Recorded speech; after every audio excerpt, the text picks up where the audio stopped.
Hello，各位玩具迷同動漫迷，大家好啊！歡迎嚟到我嘅頻道。今日要同大家介紹兩款超正嘅組裝模型，係出自新作動畫《魔神創造傳》嘅龍王丸啊！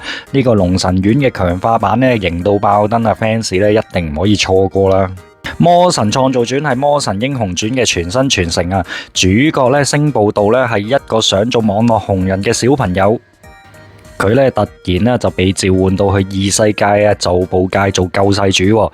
喺呢一個好似沙盒遊戲嘅方塊世界裏面咧，小道咧可以用方塊砌出超強嘅魔神龍神丸，同劍豪御父良丸人氣 VTuber 馬羅一齊打到大魔王炎上達，劇情咧夠晒刺激，模型更加係 fans 嘅夢幻入品啊！講到呢款龍王丸模型真係靚到不得了啊！頭部咧就似足魔神英雄傳嘅經典設計，但身形咧同武裝咧就全新升級。佢雙肩咧就用咗金色零件啦，做咗個龍王頭同埋青龍紋，就夠晒搶眼啊！背後咧仲有把咧透明藍色嘅星龍劍啊！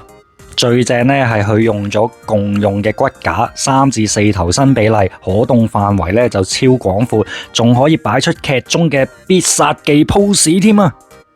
唔止咁啊，呢兩款模型咧仲可以同魔神創造傳系列其他機仔咧零件混搭埋一齊，頭部、身體、四肢裝甲隨你點換都得啦。呢兩款龍王丸模型咧就係由 Bandai 出品啊，參考售價咧係2090日元啊，折合大約港幣咧130蚊左右啊。發售日期咧係2025年嘅3月29號啊，咁啊大家記得 mark 低日子去搶購啦。中意呢兩款模型嘅你咧就千祈唔好錯過啦。